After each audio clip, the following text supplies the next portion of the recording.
Hello, I'm Leisa Holland-Nelson, co-host of Culture Club HTX, and I'm here today with the fabulous Shavonnah Schreiber, the other half of Culture Club HTX, and the more fabulous David Peck. Well, I don't know if I'm more fabulous. We think so. Equally fabulous. Well, equally. I'll take equal. Okay, great. We might let you surpass us, but we'll make that decision by the end. I know, by We'll the end of see the how you episode, do. you might just be like, We'll see how you do. So, David, we want to know everything about you. Oh. I mean, I feel like who doesn't know who you are at this point?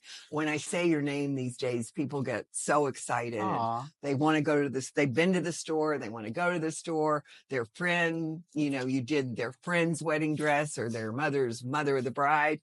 I am so privileged that you did all 1,000 bridesmaids dresses. I can't even remember. There were a whole There were lot. a lot. There were a lot. It was either 12, 14? I think it was 12. Yeah. Something like that. Bridesmaid 3 different dresses? colors he made for Laura. It was beautiful. It was so fun. It was just such a fun great dress for my daughter. We're talking. I was going to say, is this for you? Who are we talking No, about? It was not for Laura. me. Okay, I No, was it was No, for but my you daughter. looked But amazing. tell us about you. Well, You were born. Where I was born. I was actually born in Santa Fe. No one's from Santa Fe, but I'm from Oh, Santa Fe. that is so true. Yeah. Any human but you from It- Santa Fe. It's Okay. really, it's funny. We have 2 clients who are from Santa Fe, and it's so odd. Because they're like that. Nobody's from Santa Fe. And like, we're actually born and raised in Santa Fe. So I lived in Santa Fe until I was 8. Then we moved to Colorado, lived in and around Denver. And then my senior year of high school, we moved to Ohio, to Cleveland. And I somehow ended up getting a music degree and then Yes. in classical cello. And then I decided I didn't want to be a musician. I kind of happened into the whole music thing. I started late, but I was relatively good in a short amount of time. People were like, oh, scholarship, you should do this. And it was, the world didn't need another frustrated musician. So, and I didn't want to teach. So I decided to move to Paris and study fashion instead. So how do you make the transition from classic musician to fashion designer? Because that is not a transition you see Very often. naively is Okay. Like, you don't really see that as much. So I was working at Ralph Lauren, and I started in sales, but I ended up in visual merchandising because I liked how I folded sweaters. They're like, "Ooh, you fold sweaters really nicely. Would you like to do windows?" And I'm like, "Sure." So I did that, and by the time I had decided I didn't want to be a musician, it was too late to not finish the degree. So as I was kind of like figuring it out, I had some friends who were like looking at what I had done and like really horrible sketches and things that I had done. I know, I'm not being self-effacing. They were just not good. But they were like, why aren't you doing something with design? Like I'd always been creative. I taught myself to sew when I was 11 because we had moved to this house. And I wanted my room to look a certain way because I had read, I still have to find this issue of Better Homes and Gardens because I can picture this like issue exactly, and I still have not been able to find it, so I've got to find it anyway. My mom's like, well, you can make your room look that way if you figure out how to do it yourself, because they're like, we're not going to pay for like somebody to do that. You can pay. So I was like, okay. So I went to the library and got a book and I taught myself how to sew. I love that. Yeah. That is. You stunned I me. am stuck. You didn't even have YouTube. No. Yeah, right? No, I got books from the library and I figured Shout it out out. to people who go to the I know. library. I would go to the library and get a stack of books literally this high every single week and like read them. And so that was sort of like how So you I did your escaped. room. So I did my room, and I always made stuff. Like I made stuff for my sister, but like never thinking I didn't have. I mean, it's Colorado. There's no fashion. No, we know what you mean. Yeah, It's not what you associate Aspen with. was not what Aspen is today. No, and I wasn't in Aspen. I was like in the suburbs of Denver. I was in the suburbs of Denver. It's like nobody. I think we had a friend who was a buyer for May Company at the time. Oh yeah. And I think it was like, oh, you don't want to do that. And I was like, okay. So I never pursued it, and so it was not really an option. And so when I was working at Ralph Lauren, it was like, oh, there's all these jobs. Like I could see. Yes, I could be a designer, but I could go into visual merchandising. I could be a journalist because I really wanted to be a journalist. Interesting. And I was supposed to, speaking like connections with Laura, I was supposed to go to Boston University. So I was supposed to be in Boston, and I was going to study English and graphic design. And I thought either I'm going to be a journalist or I'm going to go into advertising. And then got the music degree instead. So, and then decided, okay, I'm moving to Paris. So Then let's I talk moved a to little Paris. bit about that. So I'd always wanted to live abroad. My parents had never really traveled out of the country, even though my dad is a pilot. And I always wanted to go abroad. The only time I had been abroad, except for like going across the border to Niagara Falls, like in Canada, when we lived in Ohio, was we took what was supposed to be a 24-hour trip to England, was my dad was flying there. So, and their layover place was in Stratford-upon-Avon. Yep. So we were there, and like I begged my mom, can we please stay 24 hours longer so I could be in England for 48 hours before coming back. I convinced her to go see a play by Moliere. She was like completely shocked. I love this. Anyway, so I never lived abroad, but I had always wanted to study abroad. In fact, when I was 11, I had told them I'm moving to Paris. And they're like, no, you're not. I'm like, why are you like, what you're in America. You should like, what are you going to do in Paris? Yeah. Be fabulous. No, Exactly. I totally relate to that. I always wanted to be Nancy Drew. Yeah. A yellow coupe and go to boarding school. Yeah. And a boyfriend named Ned Nickerson. I wanted to get one. Yeah. So you ever wanted? I didn't want the boyfriend named Ned Nickerson, but I wanted everything else. So you go to Paris, and then now by this time, are you pursuing fashion and design, or are you let me go see what's going to happen? Yeah. So by the time I was finishing my degree, one of my teachers at music school, her best friend was an art teacher and had studied at Pratt and worked in New York as an illustrator for years. And she's like, you really need to meet my friend Jackie because she can help you get into school and tell you what to do. Because I had no idea. I'd never taken an art class. I was homeschooled. That's a whole other thing. The surprises continue. Yeah. I love it. Yeah, they keep coming. So I moved. So I talked to her, and she was like, this is what you need to do to apply to art school. I just thought you apply. I had no idea you had to have a portfolio. It's a whole thing. It's a whole thing. Yeah. So I went to a community college where she taught for basically half a year and did studio art classes, put together a portfolio really quickly, and applied to Parsons in New York and Paris and FIT. And FIT study abroad program was Milan and Parsons was in Paris. And I was like, well, I want to live in Paris. And luckily I got in. So, yeah. Do you have that portfolio still? We need to see it. It's somewhere. Can you digitize it and share it with us? We want to see this. Actually, some of it's not so bad, but like, I mean, it's art school. It's funny because after I graduated from Parsons, I ended up working for Parsons, helping students with their portfolios. Oh, fabulous. Yeah. So like, I've seen it all. That. It's funny. And then like, I think I even came to HSPBA when Laura was there.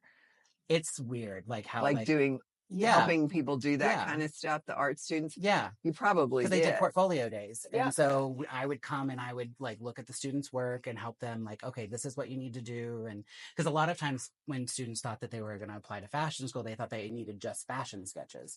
I'm like, no, they want inspiration and and they want a fine arts portfolio. Right. Like especially for Parsons. Right. So Parsons requires that you actually don't apply to fashion. You apply to foundation year, which is a fine arts year, before you can then choose to go into fashion. So you have to know how to do life drawing and still life and collage and like all that kind of stuff. Crazy. Yeah. So anyway, I put together a portfolio and I moved to Paris thinking I was going to be there 1 year because they accepted me as a transfer student. So I actually was able to skip foundation year because of the classes that I had taken at the community college. So I thought I'd be in Paris a year and then I was going to move to New York to graduate. And they changed the program while I was there so you could graduate in Paris. Oh, so I was like, well, I'm just going to stay. So I ended up living in Paris almost 5 years. Fabulous. Yeah. And then worked your way back here to Houston to open up your studio, or what happened? Life happened. So it does. Yeah. I met my wife, Michelle, when we were living in Paris. She was working for UNESCO doing international education policy. And she was from Houston. I was like, and she'd always talk about like, oh, someday I'm going to live in Houston. I'm like, that's so nice. I'm never living there. So glad you had that amazing experience growing up. I'm not going to live in Texas. Jokes on me. And so her mother had ovarian cancer. Well, we didn't know she had ovarian cancer. Her mother had a brain tumor that ended up being benign, but she had a stroke as a result. So Michelle had moved back to the States to be closer to her. 2 weeks before we got married, we found out she had ovarian cancer. Oh, wow. So we were kind of in and out of Houston for a little bit, but ended up moving to New York for about 2 years, where I had started a line with a friend. And it was great. We like dressed Taylor Swift. Like we were actually supposed to dress Taylor Swift the night that Kanye interrupted her. Really? Oh, yeah. It was between, apparently, I mean, I don't know. This is what your publicist tells you. So, take it with a grain of salt. But it was like Austria de la Renta and us. And Look at she ended you. up choosing Oscar. She looked great, but we But were the fact that you were- watching the awards, thinking like, is she gonna wear? Oh, because you don't know Yeah. whenever this. Okay, this is interesting. You Did you know don't that know what's Yeah, gonna no, happen. you don't know. You until don't the know. moment? Because they do it at the last They minute. do it at the last minute. You know, they're see. getting dressed with the stylist and a rack of 6 things. And it's like, And what it's all feels right? about, Yeah, I could never the do moment. last minute best. I don't do last minute. well, you can do this last minute. You've had You a have a million team try-ons already. Oh, okay, I'm like, You know what the whole Oh, look okay, is. got it. It's kind of the mood that you're in the day it Yeah, happens. and when what's you the say- vibe of the event? And That's what's very the artist like. What kind Yeah. of mood Do you you're think in. you're gonna Like, win? fabulous. All that. Yeah, kind of stuff. no. But we did end up dressing her We for. seem to have a dog with us too. We have 5 dogs here, but you know, we're flexible and fluid. This is great. That's Okay. great. So you ended up dressing Taylor. We did for actually the cover of a UK magazine, Fabulous. which then ended up as her, like all of her promotional materials for her Fearless tour. Wow. Yeah. So you're there, you're doing amazing things like dressing Yeah. Taylor Swift, and then But you it- say, I'm yeah. moving back to Texas. well, yeah. So there's a thing, Right? you know, this is like there's the PR success in Yeah. fashion. And then there's the money, which there's is the not money, there. which is not there. It's never there. It's never It's there. like just terrible. It's horrible. That's So- why everything goes belly up, and I'm always preaching the same thing. But what happens is there's no money to the point that you have to get money. Yeah, So the product always suffers exactly. because you have to get money. If you're a public company, you have to pay the shareholders. Yeah, And if you're not, you've got to eat. yeah. Mhm. So either way, You got to get money. So we were doing these amazing things in shows and like we got in, you know, like our first show, we ended up in Women's Wear Daily and like, you know, Oh, all this stuff. wow. Like we did really well. And I'm we had sure I no was idea what we were watching doing. all of It it. was, it was great. But like, Yeah. there's no money that we didn't know how to sell. Had So no then idea. talk us through this, because I think this is interesting. People want to know this. You aspiring designers and fashion folk. So you can be creative and amazing. And even though your first sketches were like, meh, but you could still go on and have this wonderful career as Yeah. a designer. But how do you monetize that? Like, what is the path? Because obviously you've done When I it now. figure that out, Yeah. I'll let you know. Yeah, I mean, because that. No, but it's the he's constant taken a struggle. lot of different shots. I mean, you have. Yeah. I mean, You have to try a lot of different things. you have to. You just have to. Unfortunately, and I'm answering for him, which is so But you unfair. know. But I've been with him a lot through the ages, and you just have to. You have to be opportunistic. Yeah. You have That's got fair. to leave white space in your life Yeah. so that when an opportunity comes at you, you can take advantage of it. Yeah. Because you just don't know. You don't And know. you have to balance that, I'm thinking, against what is true for you from a Right, creative standpoint, absolutely. right? Because you may get an opportunity, but for you as an artist, Well, it then doesn't that's feel not true an to you. opportunity. That's not. Well, but I think to the point of your earlier point, when you are in a position where you need to eat and pay your bills and people who work for you, you don't get. it's see everything. well, right. I mean, I get, so it's this balance, right? That you constantly are having to It try. is, and I think one of the things you don't learn in design school is the business side, you Which know? is terrible. Now Yeah. I think they're making him take finance It's courses. a little and better. stuff. I mean, we technically were taking a business class or two, but it really didn't teach you like. Yeah. I mean, especially not entrepreneurship. Well, Like, no. and that's a whole nother thing. And I mean, it's so nice. Well, now. you were at Parsons too, which is teaching you celebrity design. exactly. I mean, it's different. it's so different. Yeah. Having worked with Parsons and FIT for so many years. Yeah. And the FIT students, God bless them, they were functional. They were tailors. They were Right. dressmakers. They were They had that. technical The skills. stars were at Parsons. Yeah. And there were so many stars Exactly. that if you weren't one, you didn't know it. I can't even tell you the egomaniacs that came to meet me when they were 21 years old. They just had no idea, which is wonderful for them. Kind It is. of. They So you have to Parsons work. is much more conceptual and the Yeah. creative Yeah. direction of things, like Mhm. a brand. If you think about like the higher level, like where Yeah, something Very going much. in terms of like the technical expertise of how do you make clothes, how do you make a pattern, FIT is better Yes. for that. They're just very different. It depends on what you want to go into. what you're doing. So as you're continuing to figure out how to monetize this, but Yeah. you have experienced some success. So yeah. He has to obviously, tell us what he's doing now. what are you doing now, and then what are you doing next? So that's very interesting because I feel like we're sort of in this. I mean, I don't know if you guys have experienced, but this is a weird year. Yeah, a little bit. I don't Yeah. know if you've noticed, but Yeah. it's a little off. Yeah. And we were feeling it like last year was gangbusters. It was like our best year ever. Like Oh, we awesome. doubled like business. I mean, it was just nuts, like so good. And this year, I mean, it's not that we haven't done well, but like there's a different energy and the consumer psychology has changed. I mean, yes, it's an election year. Yes, there's like all these storms in Houston. Yeah, there's an undercurrent of something that even if a customer can't put their finger on what it is and identify it, it's still affecting their buying decisions. So people who have the means are taking like a really long time to make a decision. That's just the worst. And it's not about money. No, you right. know, it's never about the money because it's for a wedding or whatever, but it's like, you know, your wedding's, 6 months out and like they're not wanting to make a decision until like 2 months or 6 weeks. It's just like, I think it's just like you said, there's this undercurrent of unrest, and people are just stirred up. And when you're stirred up, you can't make sound decisions. I mean, that's just how it is, no matter what the cause of the stirring is. Exactly. Yeah, so that makes sense. There's a lot of uneasiness. So one of the things that we're really working on now is like, how do we eliminate any of the decisions for people to make the decision-making process easier? So we focused a lot in the past couple of years, especially on custom. Because people wanted a one-of-a-kind experience and they really loved it. The idea this year somehow, like the experience is too overwhelming. It's like there's too many decisions to be made. Decision fatigue. And they don't want to go through that process as much. So we're doing a lot more one-of-a-kind, essentially custom pieces that are ready-made in the store. And people can either buy that and they'll know it's basically custom without having to go through the process, or they can order off of it. I would like this, but with this, and it's a little bit more palatable. Is it working? It is working. Like yesterday, we had a dress that we had literally just finished sewing, and somebody walked into the door. She's like, "I'm just looking," and I was like, "Well, what about this?" And she's like, "I'll take it." Awesome. I love that person. Yeah, I know, right? Yeah, and she came back today for alteration. So it's like, excellent. It is working, but it's like, what are the things that you're doing to pivot to meet the consumers where they are? Exactly. I, of course, have one last question. Well, he didn't say what he's doing next. What I'm doing. Well, I launched a podcast. It's like all the rage. What? Yeah. So you heard him. Didn't you listen to his podcast with Laura? Oh, I did.